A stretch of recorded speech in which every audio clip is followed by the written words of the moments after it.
Welcome back, world history students. Here we are, another week of quarantine, and we've got more history to learn.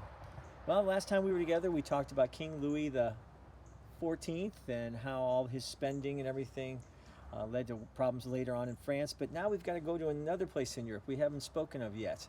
And this happens around the same time as what's going on in England, the Civil War there, and all the monarchs and the Huguenots and the Catholics fighting each other in France. And now we have another war that breaks out called the 30 Years' War. And it does last from 1618 to 1648. Now, they didn't call it the 30 Years' War back then because they had no idea how long it was going to last. But this took place in a whole other part of Europe. It took place in the Holy Roman Empire. This big hunk of Central Europe that was made up of a whole bunch of German principalities throughout Central Europe. And the Holy Roman Emperor was basically a guy who ran the whole thing, and he got his appointment from the Pope. And it was originally an entirely Catholic empire. But if you remember back to 1517, when Martin Luther nailed his 95 Theses on the door at his church, the northern part of the Holy Roman Empire started to convert to his new way of thinking, this new Lutheran way of thought. And there was some bloodshed that went on for a while. But then it kind of died down, and the Holy Roman Emperor kind of made a peace treaty with all these princes in this Holy Roman Empire. There were over 200 little bitty principalities run by princes throughout Central Europe. And they decided that you can just worship however you want in your principality. You could either be Lutheran or Catholic.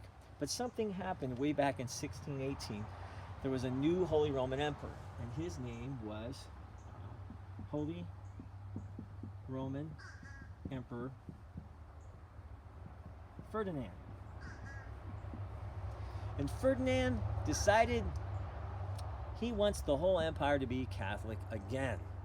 He wanted to instill his Catholicism throughout the entire empire.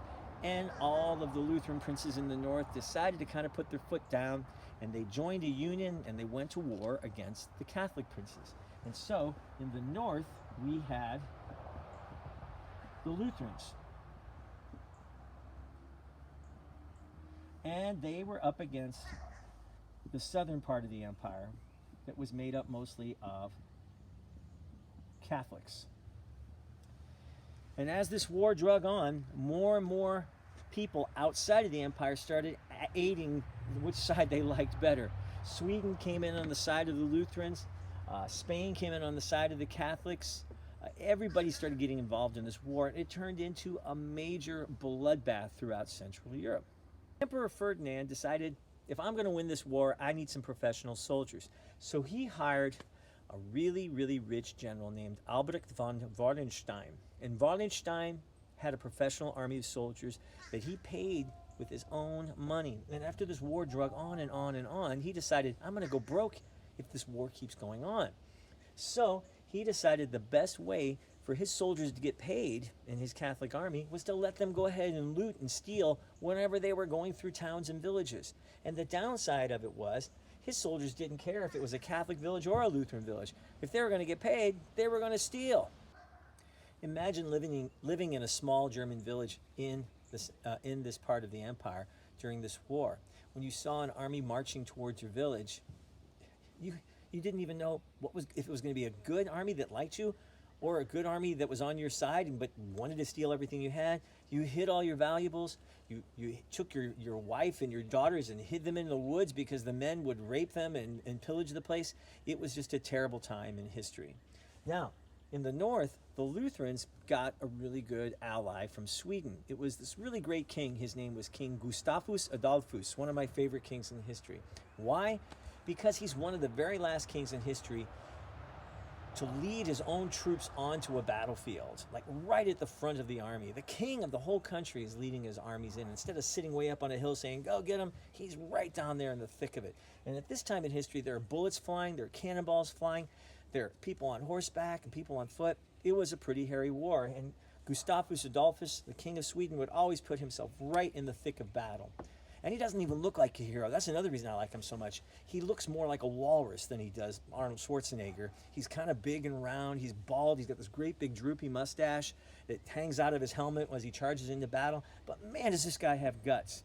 Unfortunately, since he's always in the thick of it, he meets his demise. He gets shot off his horse, and the enemy find him, and they kill him and drag his body all over the place. It's kind of a sad ending to this great, great king of Sweden. The war starts going bad for the Lutherans, and then the most unlikely ally comes in on their side, and that was France. Why are they so unlikely? Because France is led by a Catholic king. And they decided they were going to help out the Lutherans in this war. All right, looking at these two sides, once again, the Lutherans in the north, the Catholics in the south. The Holy Roman Emperors, the princes in the north, they're Lutheran. The French, the king is a Bourbon. That's their dynasty. I can spell. And the Swedes are helping out too.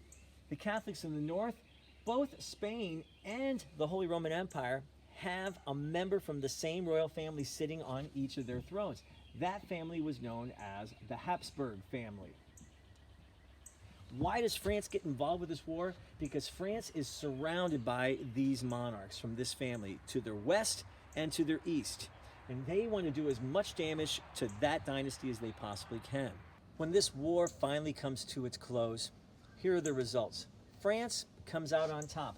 They will emerge as probably the most powerful kingdom in all of Europe after this war is over. The Holy Roman Empire, it will start to crumble. And it won't be long that there won't be really an empire anymore. They will crumble into smaller kingdoms after this is all over with. From the Holy Roman Empire, two powerful countries will emerge even after the empire crumbles apart. One will be in northern Germany, a country that's known as Prussia. Now, it's not Russia, it's Prussia.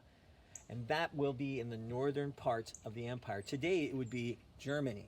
Their capital is in Berlin, and they have a royal family that runs them. And further to the south, another powerful country will come out, one called Austria, and its capital will be in Vienna.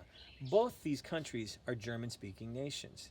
But the saddest thing about this whole war is that about 8 million German-speaking people die in this war. This is 1/5 of their population that perishes in this 30-year war. It will take about 200 years for some parts of Germany to completely recover from this. So many crops were damaged, so much livestock was killed, so many generations of young men and women were just wiped out. It's one of the bloodiest wars in all of world history. But the saddest thing about this horrible war that lasted 30 years is it was Lutherans fighting against Catholics, Christians fighting other Christians over Christianity. I'm not quite sure that's what Jesus intended when he came up with this whole new way of worshiping God. Just goes to show you, people can be pretty whack. Well, that's all we got time for today, and I'll give you another lesson in a couple days. See you later.